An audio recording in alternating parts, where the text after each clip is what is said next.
Hello guys, welcome to my another blog. তো আমি আবার চলে আসলাম আমার একটা নতুন ব্লগ নিয়ে।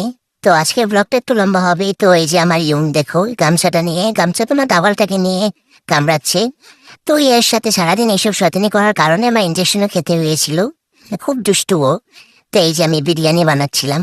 এটা কিন্তু ওই বিরিয়ানি না, ওইটাও বানাতে পারি কিন্তু এটা একটু অন্যরকম, ঠিক আছে? তো এখানে চিকেনটাকে আগে কষায় নিয়ে তারপরে রাইসটাকে দিয়ে একসাথে মিক্স করতে হয়। এটা পোলাও ভাববেন না, এটা বিরিয়ানি। এটা খেতে খুব মজা, আর আমি খুব ভালো করে বানাতে পারি এটা। তো আমার বিরিয়ানি বানাতে বানাতে অনেক গরম লাগছিল। তো কি করব, গরমে রান্না করতে হবে, কিন্তু এই বিরিয়ানিটা আমার খেতে ভালো লাগে তাই আমি একটু কষ্ট করছিলাম। তারপরের দিন সকালবেলা আমি, সকালও না, এটা দুপুর 12টা-2টার দিকে, এই যে একটা রেস্টুরেন্ট, এই রেস্টুরেন্টটাতে একদিন অবশ্যই আসবো, সেই ভ্লগ আপনাদের সাথে শেয়ার করব। আমি এখন যাচ্ছি আবার আমার সেকেন্ড ডোজ খাইতে, আই মিন ইঞ্জেকশন খাইতে। তো ইঞ্জেকশনের কথা আর কি বলবো, আমার হাতটা এখনো ঠিক হয়নি, লেফট হ্যান্ডটা এখন অব্দি হাতে ব্যথা। সেই ব্যথা নিয়ে আমি আবার যাচ্ছি সেকেন্ড ডোজ খাইতে। তো আমি এই নার্সকে বলে দিব যে লেফট হ্যান্ডে ইঞ্জেকশন দিতে না, রাইট হ্যান্ডে দিতে। তাও মনে হয় না রাইট হ্যান্ডে দিবে, একটা না একটা হলো তো লেফট হ্যান্ডে দিবে। তো আমি যখন হসপিটালের সামনে ইমার্জেন্সির এখানে তো যাচ্ছিলাম, গরমও প্রচন্ড লাগছিল, আর আমি যে টি শার্টটা বসে এটা অনেক হেভি ভাই রে ভাই, কি গরমটাই না লাগছিল। তারপর আমার ইঞ্জেকশন দেওয়া হয়ে যাওয়ার পরে আমি বেরোয় আসলাম।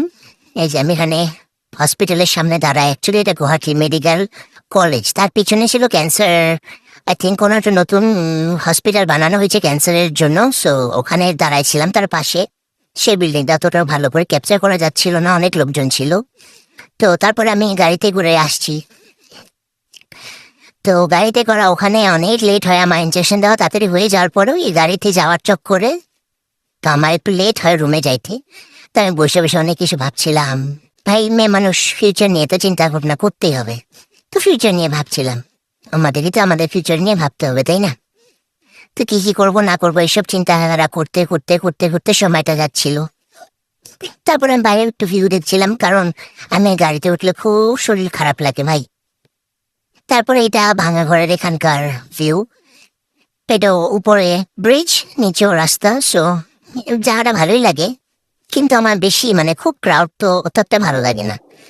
তো বসে বসে দেখছিলাম বাইরে কে কোথায় যাচ্ছে না যাচ্ছে। এই তো বাড়ি যাওয়ার পথে, এই দেখো এটা ব্রিজে যাওয়ার আগে, হ্যাঁ, কি সুন্দর ভিউটা। হ্যাঁ, আমি যে সেদিনকে বললাম গুয়াহাটি এত সুন্দর, হ্যাঁ সুন্দর, অনেক সুন্দর গুয়াহাটি সিটিটা, কিন্তু একটাই প্রবলেম, বৃষ্টি হলে খুব জল হয় ভাই।